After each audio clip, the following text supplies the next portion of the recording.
Hey guys, what's up? Okay. I want to talk about something. So I was on YouTube yesterday. I was just watching TV, watching some videos, talking to some friends, minding my own business, and then of course, just like always, a fundamentalist Christian comes onto my channel. So he always says, God does exist, you fucking piece of bullshit. And like, I don't quite. It's like, I hate it when these idiots just go to my channel and just tell me these random things without providing factual evidence. And then I say, actually no, he doesn't. And then this dude says, oh shit, what did he say? Oh yeah, he said, prove it then. And before I could prove it, they blocked me. LOL, right? Did I just say LOL? That's weird. Okay. So, after they blocked me, it happened 2 more times in that same hour. So, I don't know, that's Christian morality for you. So, I'm just going to take this time to try to disprove the entire Bible. Now, I'm going to start off by saying that, like, okay, Christianity is, the world's most popular religion, I guess. It has 2.1 billion followers, which I don't understand why. I mean, so I'm going to start off with just basically the Bible. And if you're wondering about what I think about creation and all that stuff, just look at my Concept of the Beings video. I decided to leave it out of this. So, I'm going to list some contradictions that I found in the Bible. Let me just get my sheet. Yeah, bitches. Okay. I'm going to start out here. Okay, in Genesis 32:30, it says, "For I have seen God face to face." Then in John 1:18, it says, "No man hath ever seen God." Yep. No joke. Okay. In Matthew 27:28, they stripped him and put a scarlet robe on him. In John 19:2, they clothed him in a purple robe. Purple and scarlet are both 2 different colors. And when they're talking about this, they're talking about Jesus' trials. These are just 2 of the hundreds of contradictions in the Bible. And, okay, I'm going to go on to how hypocritical God is. He's just a plain hypocrite, and personally I think he's an asshole. Of course in the Bible it says, "Thou shalt not kill."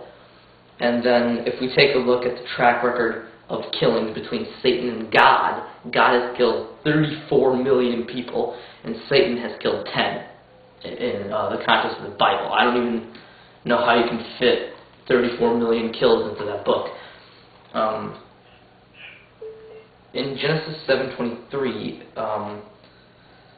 God drowns everyone on earth, and that's pretty much 30 million people. And I mean, he drowned everyone except for Noah and his family. So that's 30 million people gone like that. And then in Exodus 12:29 to 30, God kills every Egyptian's firstborn. That's 1 million dead. And in Genesis 41:25 to 54, there was a 7-year worldwide famine, and that killed about 70,000. And those are just 3 of the 94 killing instances that appear in the Bible that God has committed. The next part that I would like to talk about is, of course, Jesus.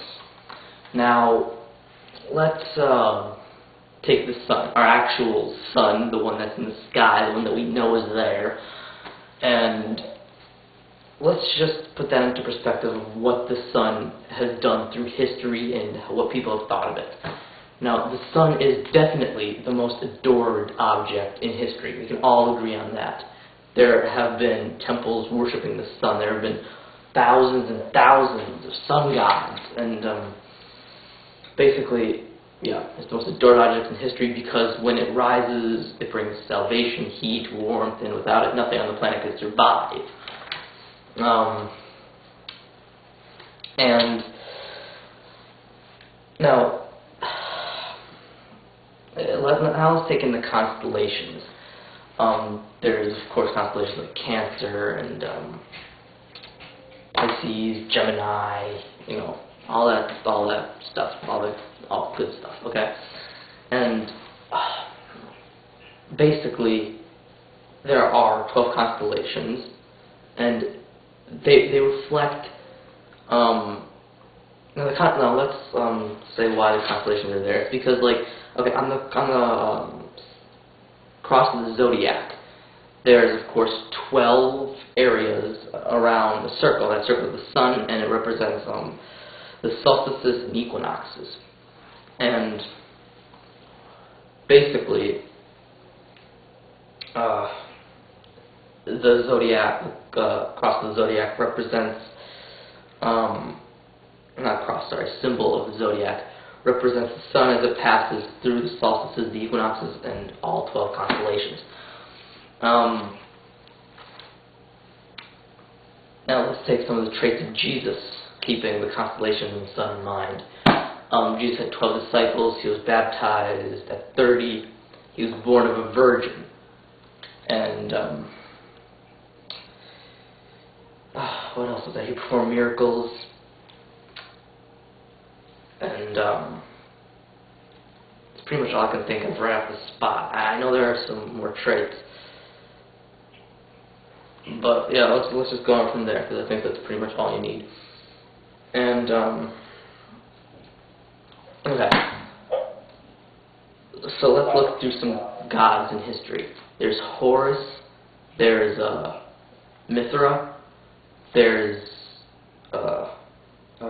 Krishna, and Dionysus or Dionysus, I don't know. They all have the exact same traits, and they all represent the sun, of course.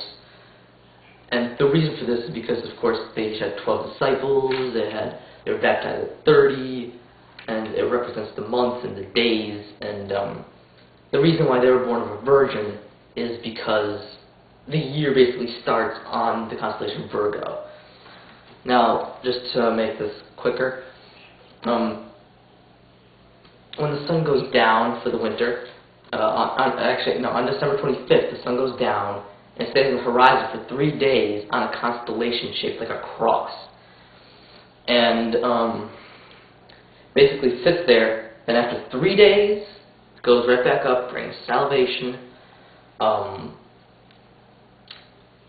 warmth, heat, and everything can live again. And if you'd like more information on that, I suggest watching a clip from the movie Zeitgeist. It's really good. I'm going to put a link in the sidebar. So, basically, yes, thank you for watching this entire video, if you got through it. And I still have my notes here, so, yeah.